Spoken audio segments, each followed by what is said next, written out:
Good afternoon. Welcome to the January 4th, 2012 session of the Cape Cod Regional Government Assembly of Delegates. I'd like to call this meeting to order, and we will begin with a moment of silence to honor our troops who have died in service to our country and all those serving our country in the armed forces.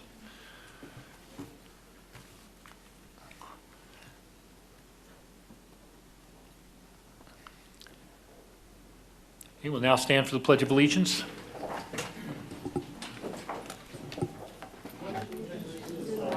United States of America, to the republic for which it stands, one nation, under God, indivisible, with liberty and justice for all. Before I ask the clerk to call the roll, we have a substitute stenographer today, Mr. Alan Gold, who will serve that function. So that's, you're wondering who that guy is when you're looking, and then you know. Okay, okay, we'll now call the roll. Richard Anderson. Here. Cheryl Andrews. Here. Ronald Bergstrom. Here. Leo Kukunis. Christopher Kanega. James Killian. Here. Marcia King. Here. Thomas Lynch. Here. Teresa Martin. Here. Deborah McCutcheon. Here. Spira Mitrakostas. Here. John Ullman. Paul Pilcher. Anthony Scalise. Julia Taylor. Here. Mr. Speaker, we have a quorum present with 84.87% of the delegates present and voting, 15.13% absent. Thank you. We'll now need approval of the calendar of business. Move approval of the calendar of business. Second. Okay, all those in favor say aye. Aye. Opposed? You should have received a copy of the Journal of December 21st, 2011. Are there any additions or corrections to the Journal? Hearing none, do I have a motion to accept the Journal? Move approval of the Journal of December 21st. Second. Okay, it's been moved and seconded. All those in favor say aye. Aye. Opposed? Okay, and now we have communications from the Board of Regional Commissioners, and we have our new chairman, or just elected chairman. Congratulations, Mr. Chairman. Or condolences, however. I'm worn out already after being here for an hour. Thank you. Well, it is truly an honor to be the chairman, but it is also a lot of work, and I understand that as well. Today, obviously, was our first meeting since the holidays, and I hope you all had a great holiday, and I wish you all a Happy New Year. And I look forward to a year that I hope will meet our expectations, and that we can accomplish some efforts that have been ongoing for a while and that will continue. But I hope we make progress. That's what I'm hoping. Today we began our first day of budget hearings. We met with the Health Department, George Hoyfelder, for an hour and a half. We spent an hour and a half with facilities. We talked about the dredge, which is an enterprise fund. We discussed some finances, and we're going to, next week, we're going to have a report on revenue, what the estimated revenues are expected to be. We're actually going to look at trends. We're going to go back at least 5 years and look at what the revenues have been over the course of those 5 years, and what some of the details are related to that, particularly when it comes to the excise taxes, the deeds tax rather. And then we're going to look ahead 5 years and try and see if we can take a look at a faraway look to see how we might be able to anticipate what our revenue, what our recurring revenues might be over the course of 5 years, and just pretty much take a snapshot in time and see where are we now, and what is our planning going to be over the next few years. What kinds of services can we actually continue to provide? Where are we going to have to cut back? Obviously, we do expect that our revenues will not be the same next year as they were this year. We expect that they will be less. And so we have to take a look at that.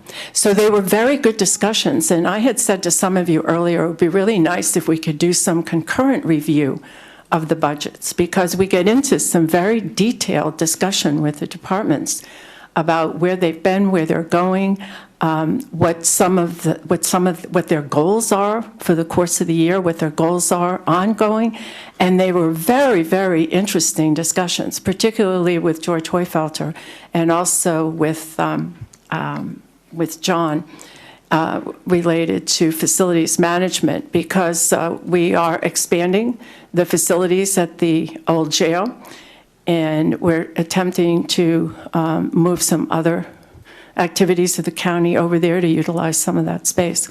So if there are times that you can be available during the course of the day, or if we can change our meetings to later in the day to accommodate some of you who may be on the subcommittees for that department, we'd be happy, or I would be happy to ask the other commissioners to change the meeting times so that some of you who are on those subcommittees can be there. But the discussions, I think, are important. I think they're full of information that would be really helpful to you. You would never get the same kind of conversation when you have your subcommittee that probably we had today. And the fact that an assembly member can be there when the commissioners are asking their questions gives you a sense of where we're coming from as well. So that's pretty much our day. And we are meeting every Wednesday, at least through the 25th. And we haven't set the schedule yet for February. But we're happy to accommodate where we can, if it's possible. Thanks. What? For Oh, Commissioner Flynn? Oh, yes, I was just going to say, also, you can look at the website on today's meeting and see what went on if you're interested in listening to that stream. Right, Steve? Yeah. Okay. Tomorrow, okay. Thanks for that update. Commissioner, you mentioned that you will be holding a revenue meeting next week? Yes. Which is when, do you know? Yes, it will be at 10:30 next Wednesday morning in rooms 11 and 12. Thank you. You're welcome. Any other questions for? Excuse me, it's revenues as well as the Treasury in terms of loans and bonds and any kinds of other areas of expenditure that we should be aware of. Where are we in terms of those funds as well? So I think it should be an interesting discussion. With the end of the year comes the end of the second quarter, I think, if my months are correct. The end of the second quarter of the fiscal year. Are we going to hear from Jack Mead at all? Has he discussed with you the revenue? We will be taking that up next week. The revenue for this current fiscal Oh, year? well, we can. We're really looking more at the big picture next week, but we will at some point be talking with Jack about the current situation as well. Well, we know that home prices are a lot less than what they were 2 or 3 years ago. So even that's an issue. Even if you sold the same number of homes that were sold 3 years ago, the revenue could be even less because of the devaluing of homes. All right. I requested through the clerk to mark that the assembly be provided with the budget requests from the department heads, in other words, so that we can review them as you, and we haven't heard from him, but I assume that he's going to, I mean, did they come in the door with the budget request? Okay. We received them a week ahead of time. So we received the ones for today a couple of weeks ago, and today we received the ones for next week. Okay, thank you. Yeah, Leo?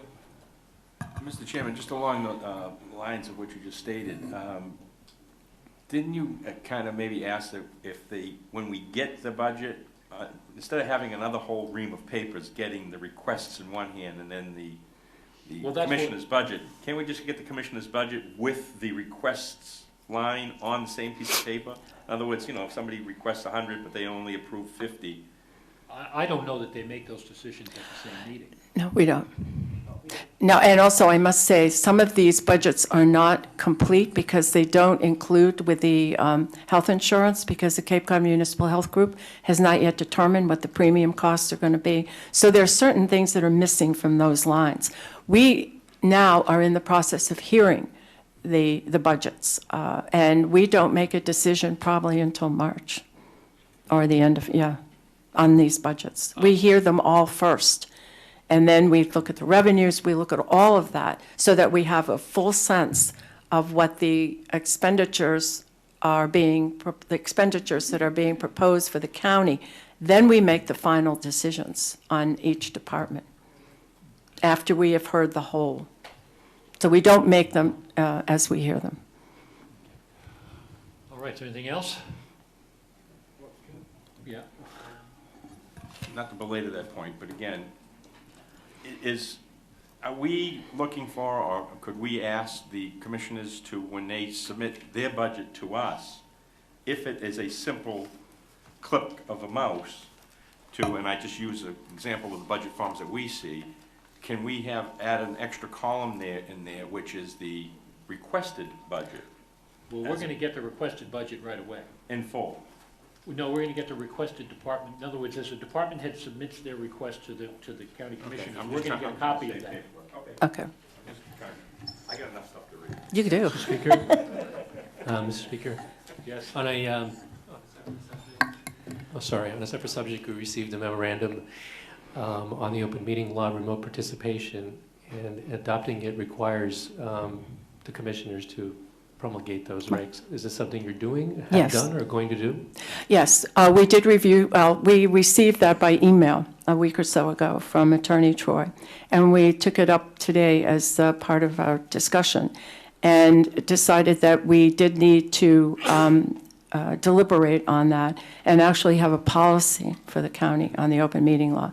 So we have asked our Mark Zielinski, our county administrator, to bring back to us a draft of policies that the county commissioners could adopt that would be relevant to all departments within the county on remote participation. You're going to have discussion at the commissioners' meeting, but do you anticipate having a public discussion about those regs? Oh, it would all be public, yes. Okay, thank you. Well, thank you. You're welcome. Do we have any communications from public officials? Communications from members of the public? Okay, we have one here and one back there. Go ahead.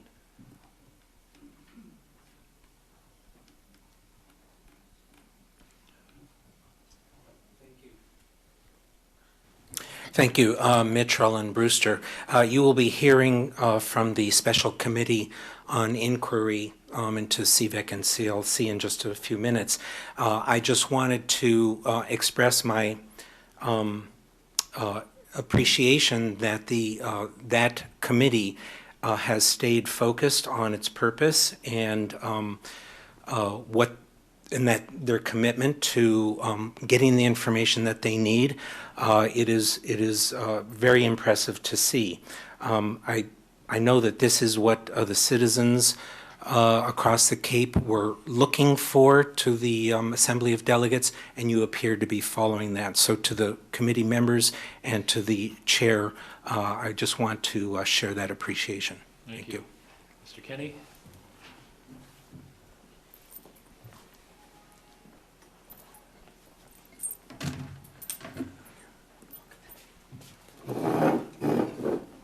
Good afternoon, Peter Kenny from West Yarmouth.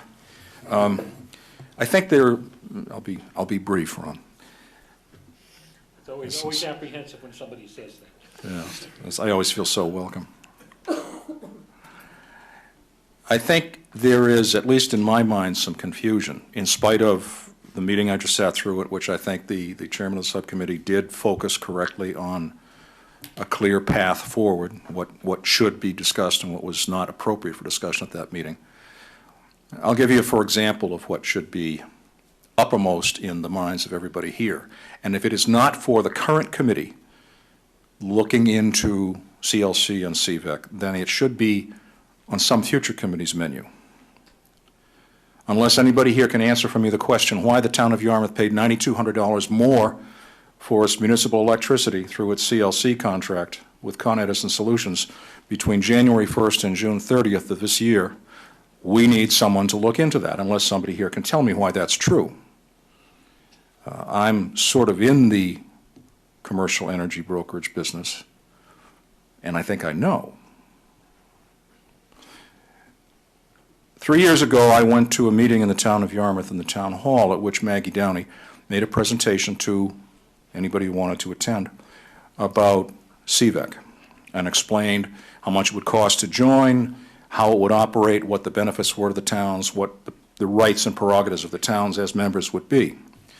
She was asked, I know because I asked it, how will CVEC be managed? Not governed, but managed, because it is an independent, essentially private corporation functioning under Section 501c3 of the United States Internal Revenue Code. And she said clearly that while she had been essentially the manager, within 6 months of membership from enough towns to get it off the ground, there would be in place a full-time executive director or administrator. There isn't. In fact, the county of Barnstable and/or its chosen electric supplier, Con Edison Solutions, have given to CVEC more than $1.5 million in 3 chunks. Mr. Kenny, one of my problems in having a meeting following another meeting is that the previous meeting will morph into this meeting, and this is what's happening. It's not that I want to shut you up, but unfortunately, you're getting into a substantive discussion which requires that sort of public notice so that the people you reference would also have an opportunity to come here and defend yourself. I suggest that, I understand your comments, but I suggest it'd be more appropriate if you give those comments at a meeting that's directly addressing these issues. Okay? I'm addressing overall county governance, sir. Well, And it distresses me when a citizen is not allowed to bring up these issues. It distresses me when people take advantage of a soapbox in order to, in other words, I may agree with some of these stuff, but the fact is it's not appropriate to discuss these things unless the people who have an opposing view have the opportunity to sit here and counter you. Now that's not me, that's the Commonwealth of Massachusetts that says that. We're under quickly changing laws about disclosure, so I strongly urge that you make these comments at the appropriate time when we discuss these issues before the other. Who determines the appropriate time? You? Yes. Ron? Yeah. Mr. Speaker? I don't think we, as you say, can discuss this because it's not on our agenda and we have these new rules for the open meeting. But I think he can make a 5-minute presentation on any topic under the public comment. I mean, I think there's a limit. You can certainly set a limit to how much time he could take, but I don't think the topic is a problem because it's coming in public comment, which could be about, you know, people landing on from Mars, which, you know. I'll allow it, but if somebody came up to public comment and said, I think Ron Bergstrom is a chowderhead and nobody should pay attention to him, I'd like to know that so I could be there, you know, to defend myself. So I'm assuming, Mr. Speaker, that there will be ample opportunity for anybody who's aggrieved by my comments to respond at some future time. Chris. I'm not asking for you all to discuss it. I'm telling you, I have a couple of issues. I'd like to accept that recommendation from across the way and ask that you allow this with a time limit that you specify so that we can do our other business. Go ahead. So my question would be, the deputy county administrator made a substantive representation to the town of Yarmouth about the management of CVEC, into which more than $1.5 million of publicly acquired funds have flowed, apparently without people even agreeing whether $1 million of that was a loan or a grant. I'd like to know. I'd like someone to look into it. If the committee that met previously is not the right committee, somebody should. And finally, I wrote a letter to Mark Zielinski about 2 years ago, asking for a copy of the boilerplate confidentiality and non-disclosure agreement which accompanies CLC's negotiations for contract. I didn't want to see the numbers from Con Edison Solutions. I didn't want to see their personnel roster. I wanted to see the contract, the document, the terms of confidentiality. And his written response, no such document is known to me. Well, it's Article 15 in the contract. We need some transparency. We need to figure out the rules of governance here. We need some honesty, quite frankly. And if that aggrieves you, Mr. Chairman, I'm sorry, but there it is. Thank you very much for your forbearance. And courtesy.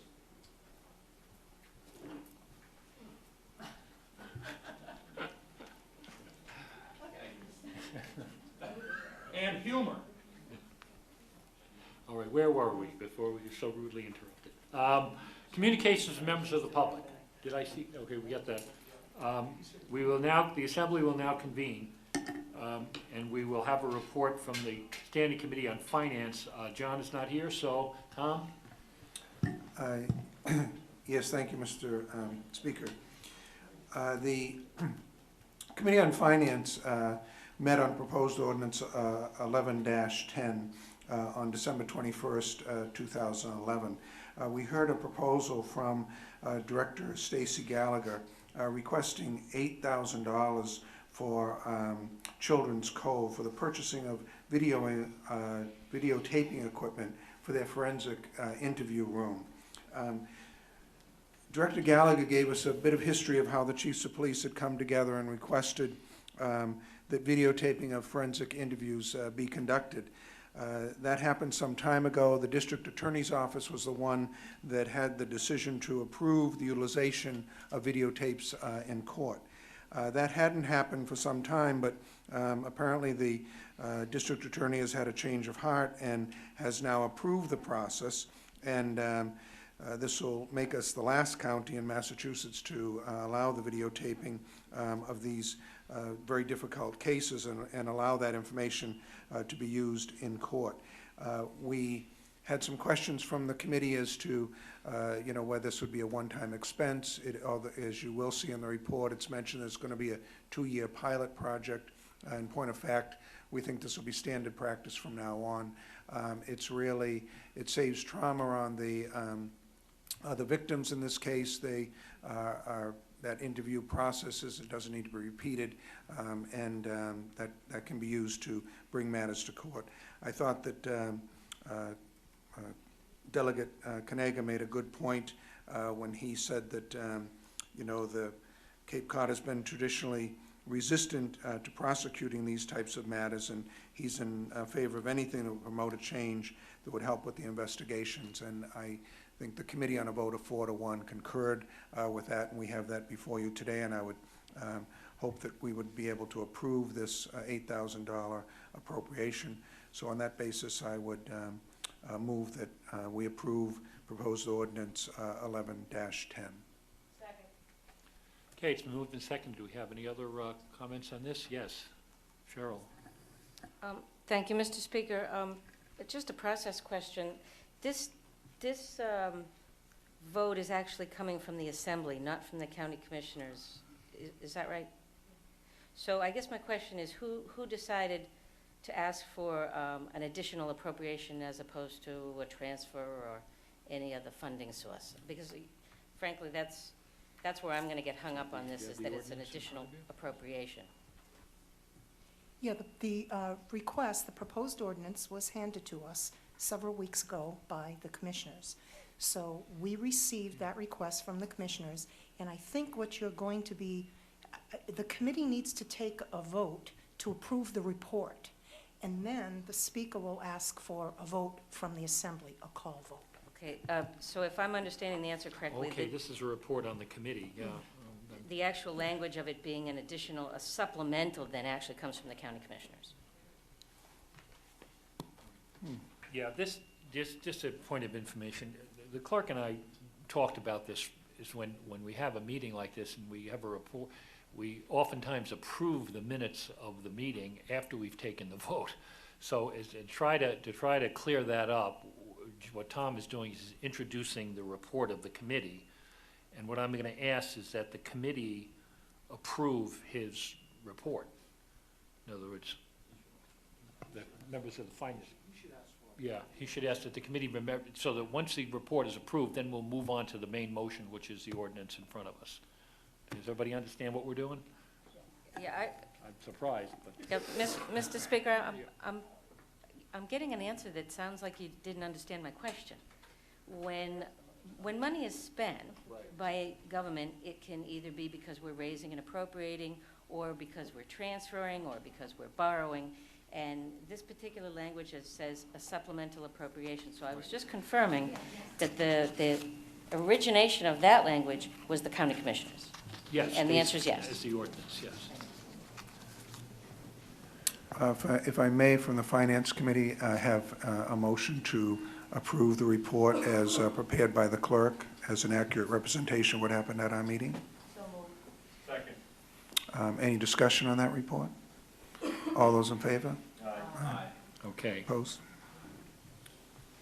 Now, if you let that other motion stand. Yes, then well, the motion we have will a stand, discussion on okay. that. Thank you. We now have a motion on the floor to approve ordinance 11-10. Are there any other comments on this? I have a comment to make. There's been some cases in child abuse cases where a long time was spent in court about whether or not the people who questioned the children were asking leading questions. It's always saying, well, the only reason this 5-year-old said this is because you put it in their mind or something like this. By taping the interview, that will save an enormous amount of time, effort, and money if these cases do wind up in court, which has always been a big issue.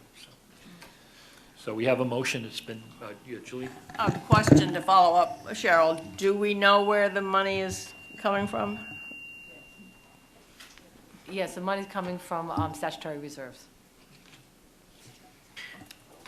Famous Speaker. and much abused statutory reserves. Sort of an adjunct to that question, if this motion fails to pass, this could come back to us inside the budget 6 months from now? They could renew this request anytime they want, and it could be included in the budget. You know, Tom? If I may, on procedurally, it certainly could. They could bring it up within the budget. I think any delay in an issue like this, when the Children's Cove got permission to move ahead, that's when they came forward with the $8,000 in the taping equipment. And had they known this, I'm sure last, March or April or May, when we were deliberating the budget, they may have tried to get it inserted at that time. So I'd prefer not to delay it. I think it's going to be money well spent. And philosophically, as a member of the Finance Committee, I'm not opposed to amending a budget or spending from certain supplementary accounts throughout the year in the budget. For me, it need not be one static thing. Policies and things come up through the course of the year.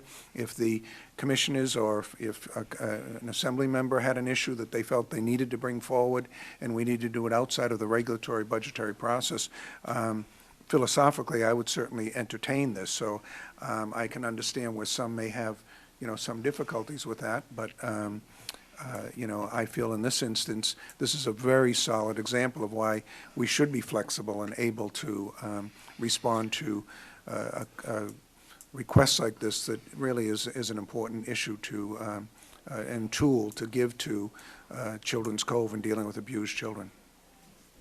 Yes, Marcia? Thank you, Mr. Speaker. Just to follow up a little bit on that, is that normally we put $200,000 into statutory reserves at the beginning of the fiscal year, and I don't think we've had many withdrawals. I'm looking for nodding over there. So I think this is a small amount of money. I feel that it's well needed, and I would hope that the members would support it. And thank you. Okay, if there's no more comment, I'll call for a vote. Oh, there is more comment, okay. Just a comment here. I'm happy to vote in favor of this. I think everyone here is. That's not the issue. The issue is that we've got a budget that I think everyone has vocalized at various points that is out of balance because of an income problem. And so usually when you have a situation like that, you expect minimally to see transfers because clearly some of the money is going to have to be moved around, and that was the reason why I asked the question. So the purpose of this money is a totally separate issue. I think as we continue to ask questions about deeds revenue, it begs the question, why didn't this come forward as a transfer? Thank you. Clerk, call the roll. Richard Anderson, Yes. Cheryl Andrews, Yes. Ronald Bergstrom, Yes. Leo Kukunis, No. Christopher Kanega, Yes. James Killian, Yes. Marcia King, Yes. Thomas Lynch, Teresa Martin? Yes. Deborah McCutcheon? Yes. Spiro Mitrakostas? No. Julia Taylor? Yes. Mr. Speaker, proposed ordinance 1110 passes with 87.60% of the delegates voting yes, 12.4% absent. I'm sorry, correction. 70.91% voting yes, 16.69% voting no, 12.40 absent, and it does pass. Okay, thank you.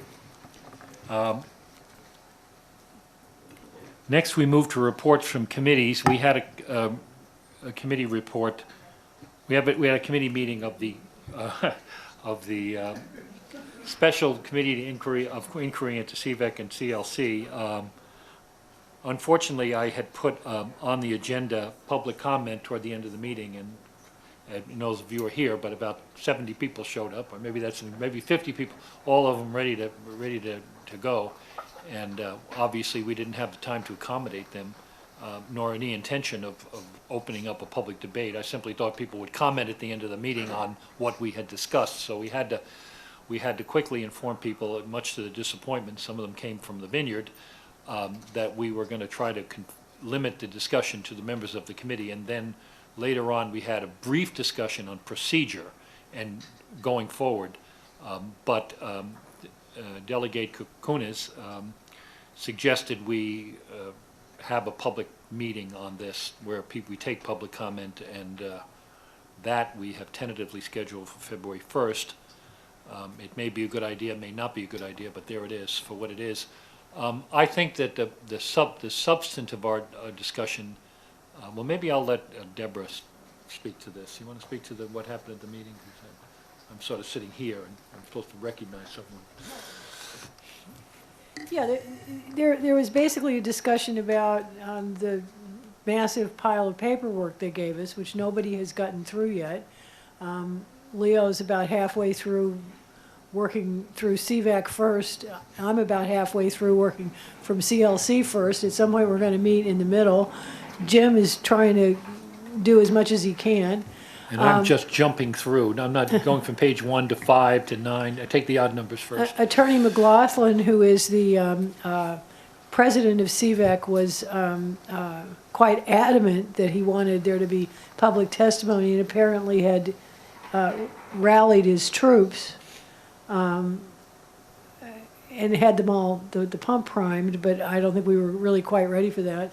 We talked about what we have discovered thus far in the documents, and I guess the only conclusion I can offer to you at this point is that the process that's employed, particularly at CLC, is really less than transparent.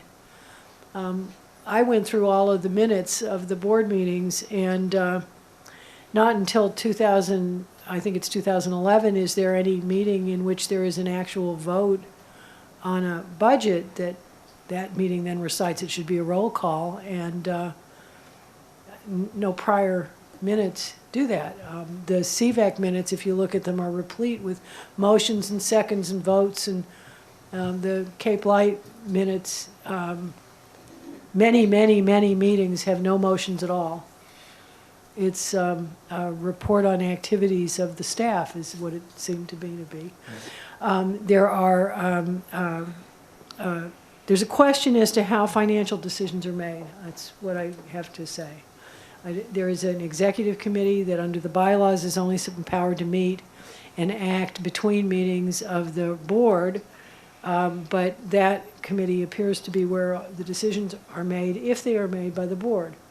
There was a meeting at some point, I can't remember exactly the date, 2006 sometime, when the board affirmed that Maggie Downey can act without board approval, which was reaffirming her prior ability to act without board approval. So, well, we looked at it to say these are the things we looked at. I digested as much as possible the information was given to us. There were certain things that were missing. I know Delegate Kukunis noticed some minutes for a meeting that he was provided with. Basically, it was a generalized discussion on what if there are any gaps in information and so on, and a discussion. John wasn't here. He's in Florida. He told me it was like 30 some odd degrees down there, so I didn't have any sympathy for him at all. But do you want to add anything to this, Leo, in the discussion? The only thing I'd like to add, Mr. Speaker, is the discussion about the public hearing, and I'm going to use the term public hearing, knowing that it's not a legal public hearing, but the next public forum that we are, in fact, going to have the people come and get up to the mic and say their piece. When I asked for the Assembly to create this subcommittee, I really did not give it much thought that that kind of public input would be necessary. And when I showed up today and saw the room pretty much filled, I felt compelled, because one reason why I asked that we create this subcommittee is because the public was crying that they did not have a venue to vent. So with that, I asked the committee to at least consider scheduling a separate meeting. Again, I used the term public hearing, but because we're not voting on passing any ordinances or creating any bylaws in any way, it's not really a legal public hearing.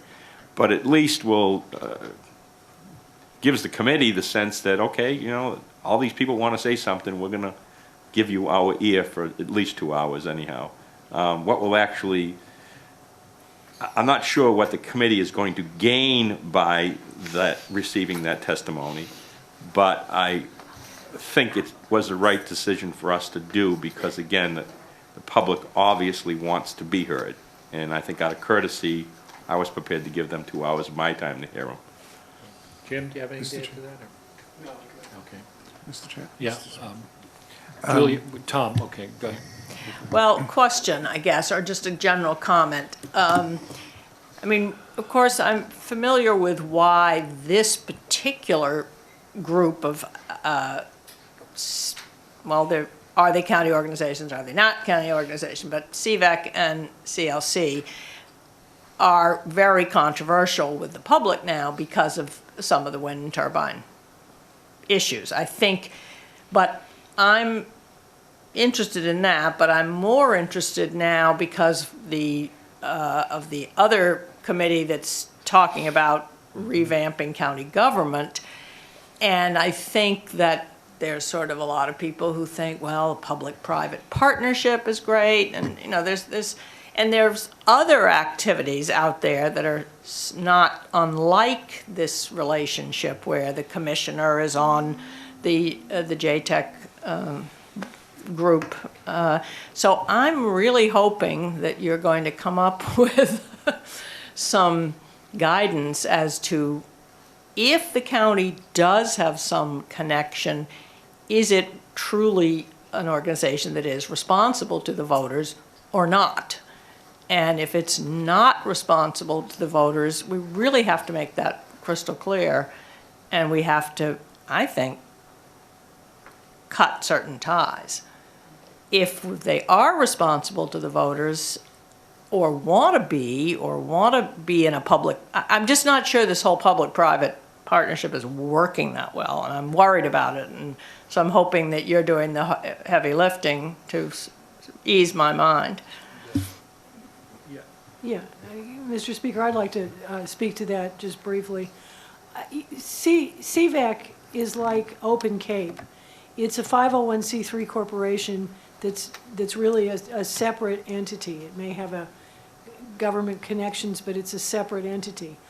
Cape-like Compact is established under an intergovernmental services agreement under Chapter 40, Section 4A, and without getting too far into the redundancies of the Massachusetts laws, basically what that statute says is that any town, county, city can contract with other town, county, cities to render any services. And in that agreement is supposed to be financial accountability, transparency, audited financial statements provided to all of the participants, et cetera. It's clear from that statute that the only oversight there is for CLC is from the members of the organization. Barnstable County is the one that is responsible for for being a conduit for all of the staff, the funds, and everything, and is the primary party under the agreement. I'm just simply pointing out that they're different, they're structured differently, and to the extent that there's a right to some kind of public oversight, there's clearly one with respect to Cape Light, while it's much less clear when you get to something like CVEC or Open Cape or a private, essentially a private nonprofit corporation. I think what Julia, and I'll recognize Tom, and I think what Julia's getting at, and I've sat in on the same meetings with the Commission on County Governments, is that to the general public and to people, even many people who are informed, it all seems to fall under the umbrella of county government. In other words, they're all geographically, parallel to county government. They've talked about Barnstable County and so on. And so we have to make a clear delineation as to what we're responsible for and what we're not responsible for. Some of these agencies are willing to come under the county umbrella, and some aren't, and we can't be held responsible for things that we don't have any say in and stuff. I guess that's what I'm saying. But Tom, did you have a comment? Has the committee met with CVAC individually or CLC individually? Have you had that? Well, we've had, one of the first we called in the heads of, Maggie Downey came in, and the head of CVAC, the president of CVAC came in. They gave a presentation. We asked them questions. They answered those questions. That was part of it. The next meeting, we held it open to public comment, and people jumped up and said, well, whatever they said is a bunch of baloney, and they gave their comment. Then we made, the subsequent meeting, we had a request for information. So we'd heard the testimony.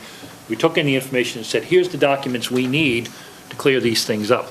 And we were given a voluminous, Leo will demonstrate a voluminous. I'm not gonna take them all out, but I think we can get the idea. So they more than adequate, so we got that information, and today, having tried to read through a lot of it, we sat down and we said, well, this is missing, this is, we said, this is a few points that we don't understand, and Maggie Downey and Commissioner Doherty had sent me emails saying they couldn't make the meeting. So they were certainly invited to make it, but they couldn't make it. I didn't specifically request that they be there.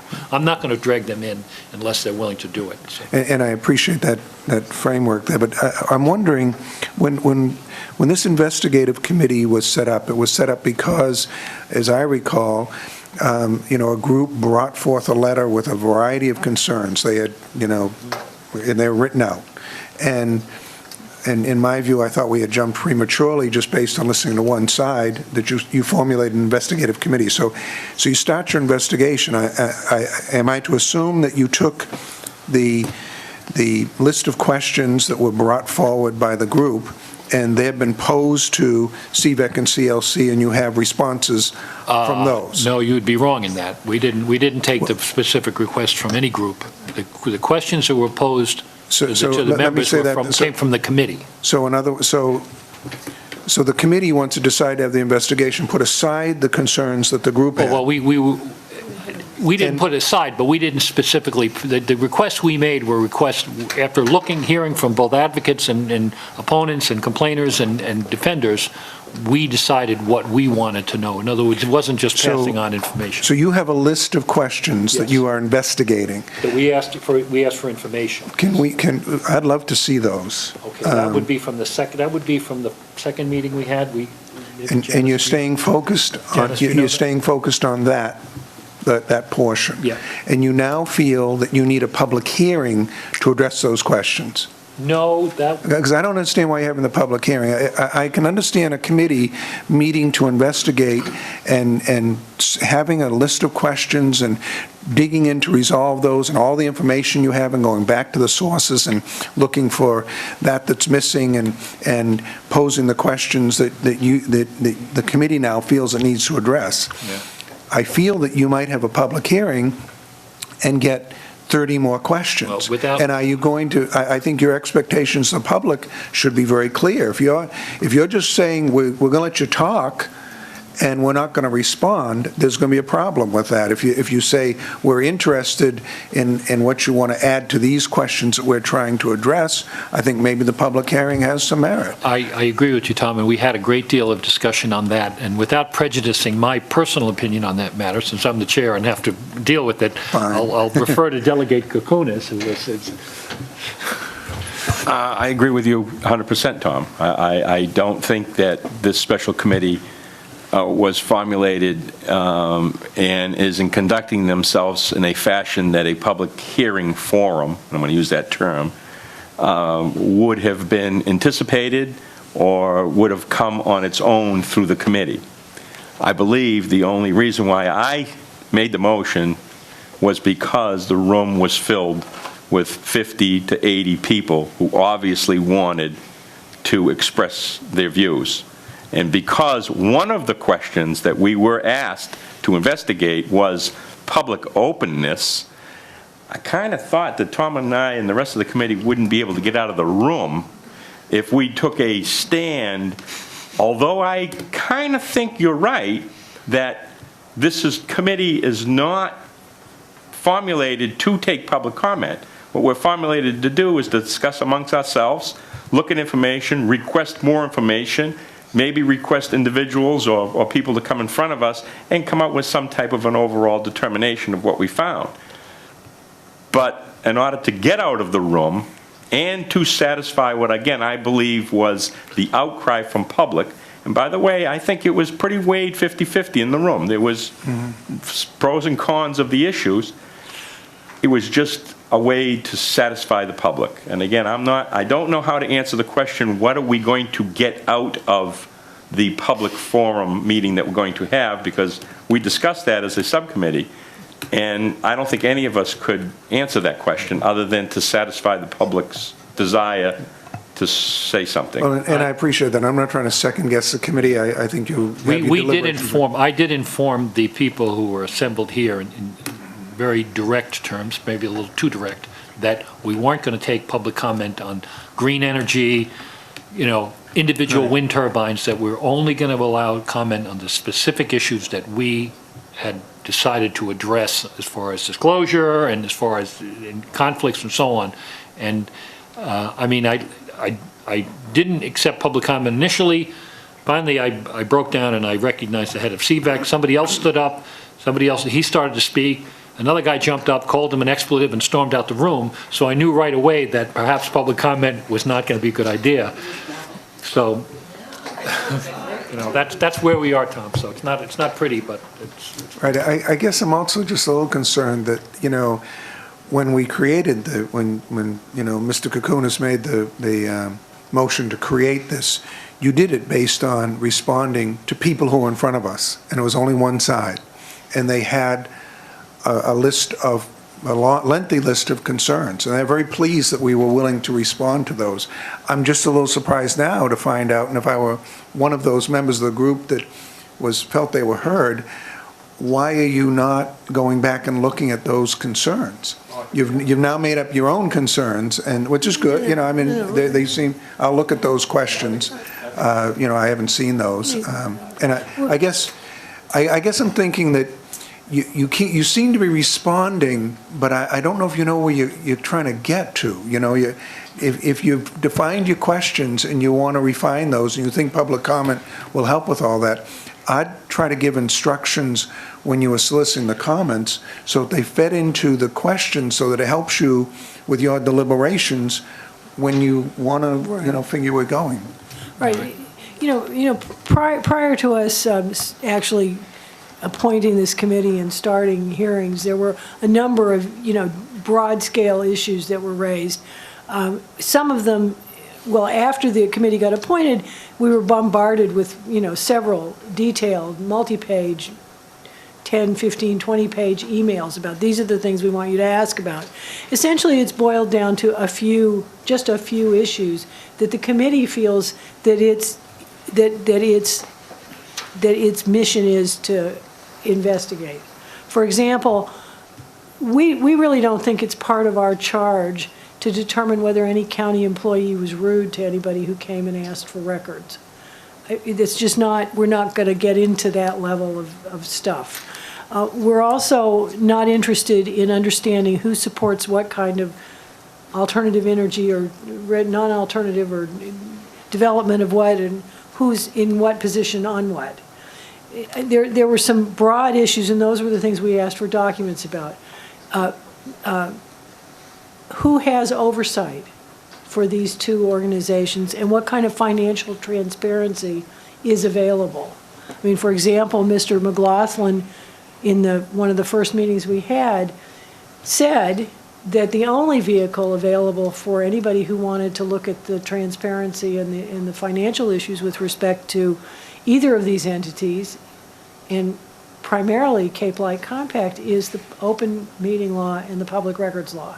That's the only vehicle, because there is no other appeal.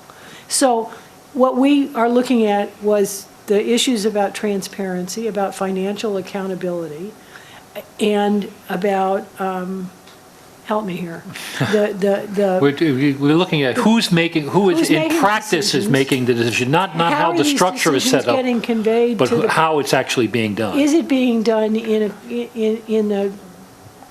the manner that public government's supposed to be done, where it's publicly decided and the representatives make the decision? That's sort of the broad area, and that's what our questions are directed to. So we ask them for documents, right? I'll let Teresa get in here, and then there's somebody on there. This is actually related. I think I have some of the same questions Tom does. I'll ask it really directly. What's the output of the committee? Is it a report? Is it recommendations? Is it a list of answers to a question? What is the desired output at the end of the process? I'll let Leo speak, and then I'll tell you what I think. Thank you, because it's not what you think, it's what we voted. And I want to this is going to answer everyone's questions. Tom has referred to the fact that the subcommittee was created only in response to the public that came before us. The actual resolution under a whereas says, members of the public have raised concerns as to public access to records, possibilities of conflict of interest as of relationships of administration and management of these two agencies. I won't read the rest of it because some of it refers to a vote that was taken that failed. But the resolved reads, be it resolved, the Assembly delegates shall create a subcommittee by appointment of the Speaker to address the concerns stated above and fully understand the relationship between Cape Light Compact, the Cape and Vineyard Electric Co-op, and Barnstable County Administration. Furthermore, to ask these boards, CLV and CVEC, to educate the Assembly and the public as to their appointing authorities, structure, policies, and procedure. The subcommittee shall report to the full Assembly as to their findings and suggestions, if any. So your comments on we are strictly narrowed to research what was presented to us, or your concerns that we have asked questions on our own, I want you to know that the subcommittee did not just take the questions as printed by some members of the public and hand them away. We looked at them, we reviewed them, and we added to them our own questions. Minutes were a key aspect of it. People were being denied access to minutes. We requested those minutes, and as I put in front of you, I showed you the minutes that we received. Now, if I asked for something, I think I wouldn't be my due diligence not to read them. So I'm reading those minutes. In reading those minutes, I'm trying to understand how the association between those two organizations operates and how those associations themselves operates within themselves. How people determine who gets hired, who gets fired, who gets money, where money comes from, where it goes to. And I believe that's all under our original resolution. And I feel very comfortable that the subcommittee is heading in the right direction. I do, and I said before, do not believe that at any time would I have assumed that we were going to have a public hearing forum. But I do think, and I will stand, that because so many people feel as if they want to say something to us, we should at least give them that time. Did I see a voice down here somewhere? Are we all? So that's the report from the committee. Okay. Yeah, you know, okay. it's an awkward process for everybody involved, but we're fighting our way through it, and I think the committee has been very, very diligent, and we've gone through a lot of work and taken some abuse and given some back, and I think it'll work out at the end of the day. Okay, we have a report from the clerk. Thank you, Mr. Speaker. Just a few items. Excuse me. I would appreciate it if everyone could please check their folders before they leave the Assembly Hall today and make sure you clean them out. With regards to minutes of committee meetings and reports, as they are approved, I put them up on the website. So, for example, the special committee that met today, they approved minutes from November 16th, which included letters that were going out requesting the information. That will be put up on the website tomorrow. I need a day or so to get that done. We're hoping that at the next assembly meeting, at some point during the meeting, because we have a committee meeting before the assembly meeting, that we're going to have, I'm going to be able to get somebody from IT to come in and do a little bit of a training session with the assembly delegates with regards to your county emails that they're in the process of setting up, so that all of your email correspondence from me, anything to deal with the county, won't be going to any home email addresses. They'll be going to a county email address that you'll be able to access and retrieve your emails from and send an email to me occasionally, I guess. Another reminder, I see that there are obligations coming forward with regards to conflict of interest training that we're all obligated to do, and for many of you, it may be time to do that because of a change in the law. If you did it last year, I think you get 2 years, but if you did it when that change happened at the end of '09 and '10, I think it's every 2 years that you have to do it, so I think you're going to be getting an email, if you haven't already, from somebody about that. I think I got an email that told me I had to acknowledge the receipt, but that I didn't yet have to do the training because I didn't have that email yet. Is that what other people think they got? pretty much. Okay. It doesn't exist yet, okay. All I had to do was answer that, got the stuff, and now I'm waiting to hear from them further. But right, Okay. and be on the lookout because it'll be coming. Okay. Well, while I'm speaking, could I compliment the clerk on the nice party at the tavern? I thought the food was exceptionally delicious, and must be their new chef, but you picked it and did it, and it was very nice. I had a good time. Thank you very much, I appreciate that. Thank you.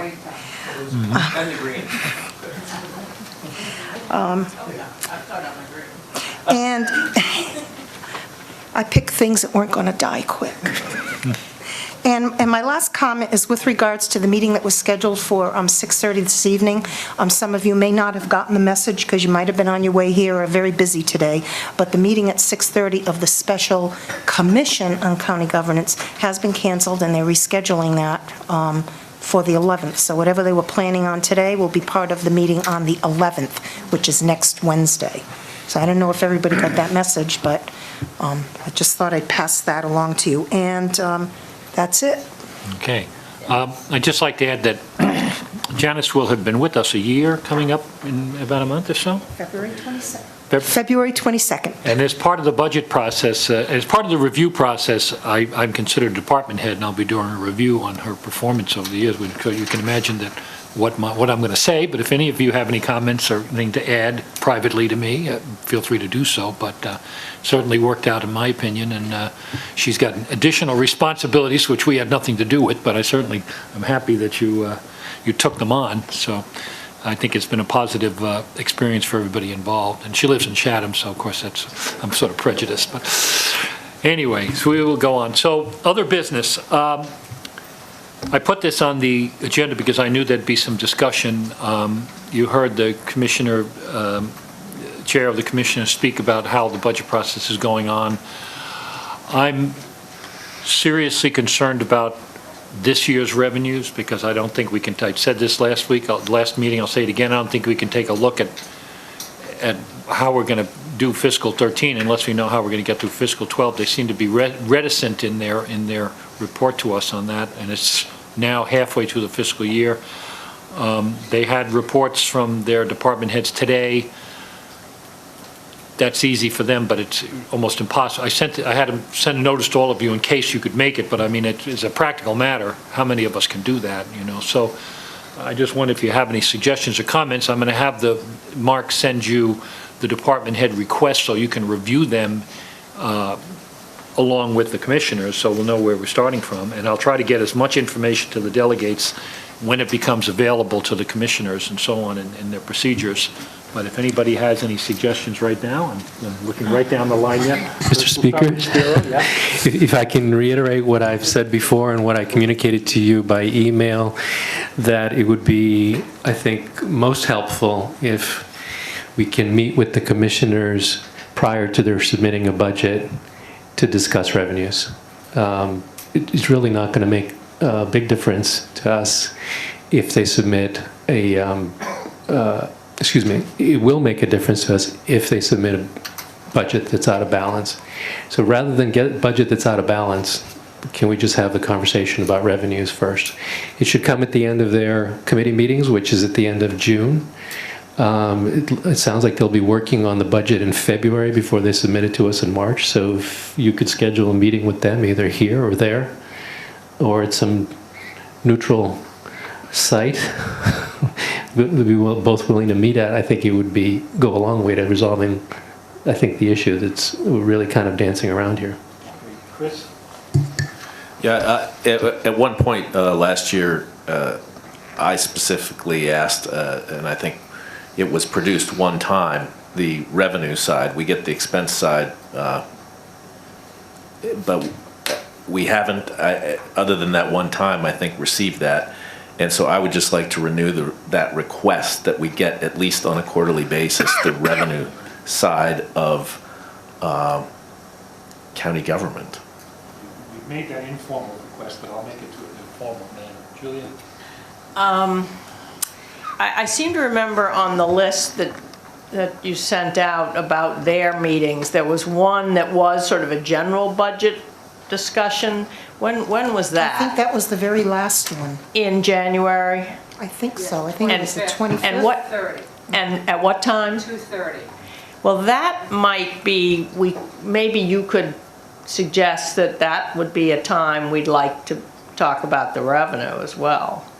Does that make sense? Well, that's not a regular meeting for you. I understand, so but we'd have to- it may be that if people want to know about the revenue, that might be the meeting that would be useful, most useful. Yeah. One thing I'd like to bring up, and I brought this up before, and I think that Tom, my history tells me, brought it up, is the issue of reserves. We talked about earlier in the meeting statutory reserves that we tap into. Well, initially, when I came into the assembly, we talked about that, and Mary LeClaire, who was still county commissioner, said, well, there is no real reserve. They're all basically targeted, I forget what the word is, but they're encumbered, if you want. So, but then later on, when they needed some money, they unencumbered them, and next thing you know, that we had reserves. So towns have reserves that they use to cover operating budget shortfalls. And towns have a predictable revenue source. In other words, they can budget, they can raise their taxes to cover their budget. We can't do that. We have a totally unpredictable revenue source, which cries out for some kind of a statutory reserve, so that in years when we fall 50,000 short, we have to take the 50,000 more the next year, we can put it in. So, but I have yet to get, at least it's probably my fault, I've yet to get my hands around exactly how these reserves can, I've been also told that we can't do that. I've also know that in some towns, everything you appropriate sunsets at the end of the year. It has to be reappropriated. So in other words, these ongoing expenses have to be reappropriated at the end of the year rather than just kind of continuing. So, well, we voted that 3 years ago and it's sort of sitting over here.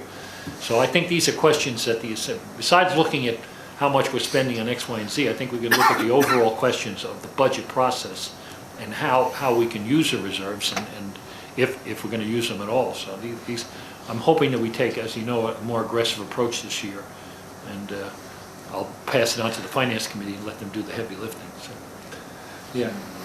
Mr. Speaker, Julie, I think I confused two things. There's a revenue review next week at 10:30 by the commissioners. they're doing like a 5-year plan, I think. The one I looked at was on the 25th, it's a performance-based budgeting and general budget discussion, so I apologize about that. So there is a review next week at 10:30 if people want to go. I just about- can't be here at 10:30. Right, but so.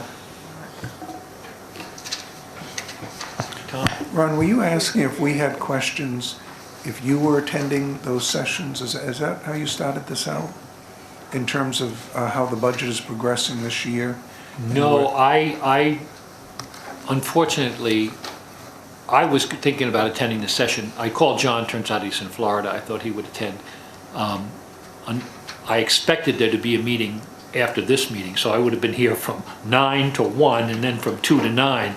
So then in the back of my mind, I said, well, it is recorded.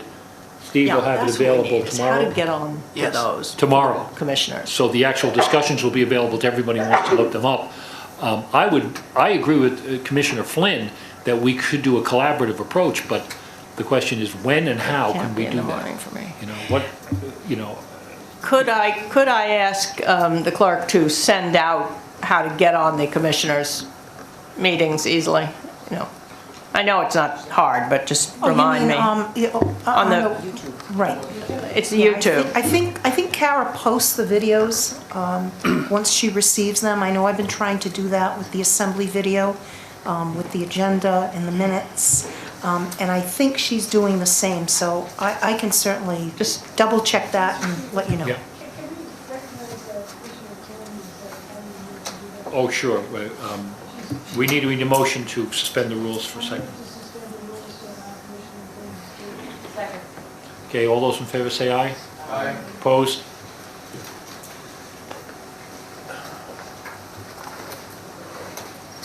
Thank you, Mr. Speaker. In listening to the discussion, I just emailed Mark and asked him if he couldn't prepare, prior to our discussion on revenues in general and the 5 years past and doing some projections for the next 5 years, is to give the commissioners a status report on the current revenues for this year and what the predictions are on those revenues for the remainder of the year. If we couldn't have that discussion prior to the second discussion and at 10:30. Now, perhaps if there's another time when you would like to hear that, if many of you could not make that meeting, say at 10, and I'm assuming that he can get that together by next week, that maybe we could schedule it for, say, an hour before your next regularly scheduled meeting and have the same discussion with you on the projections for the rest of the year, if that's something you would like to Will do. you talk to him and get back to me? I And will. I'll try to schedule it as soon as possible. Okay. And to get on our agenda, all you need to do is email me or email Mark, and we'll be happy to get you on.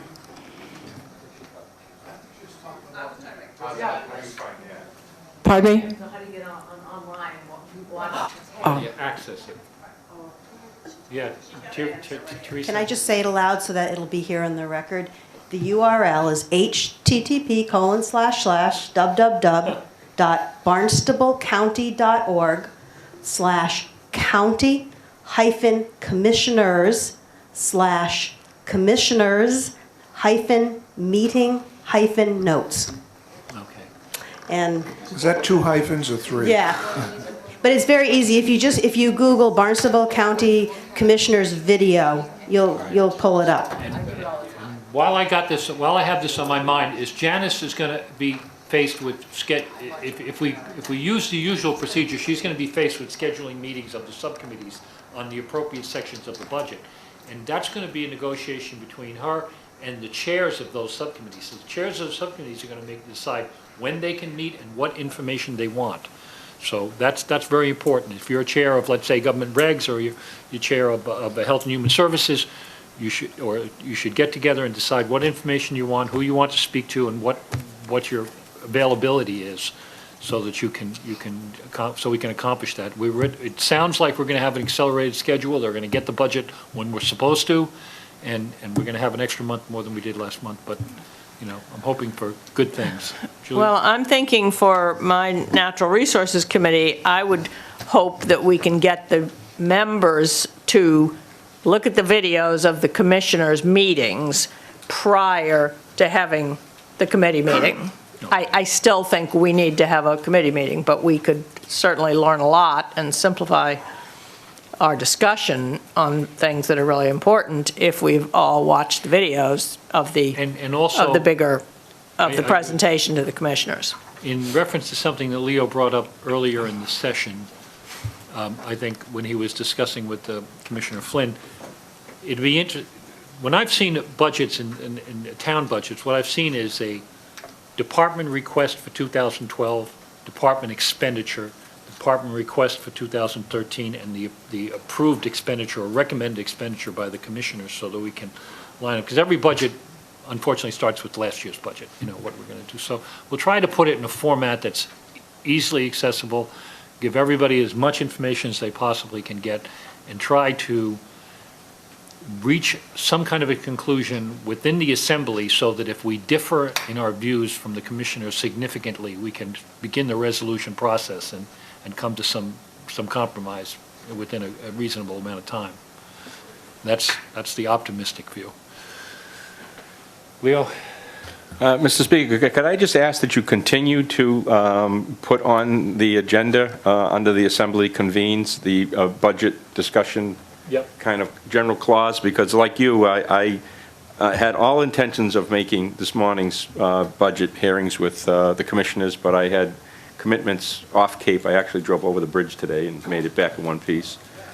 God, I hope I won't have to do that again for a while. Bass River Bridge. But I think it'd be nice to be able to, if one of us does have the opportunity to make some of these meetings and have some pertinent information that we can discuss it. I was trying to get out of the Everyone responsibility, that's why I made some phone calls, Great. but I couldn't get anybody to do it, so. Anyway, all right. Do any other business to discuss? Hearing none? Motion to adjourn. Second. Moved and seconded. All those in favor say aye. Aye. Opposed? You gotta sign these with us.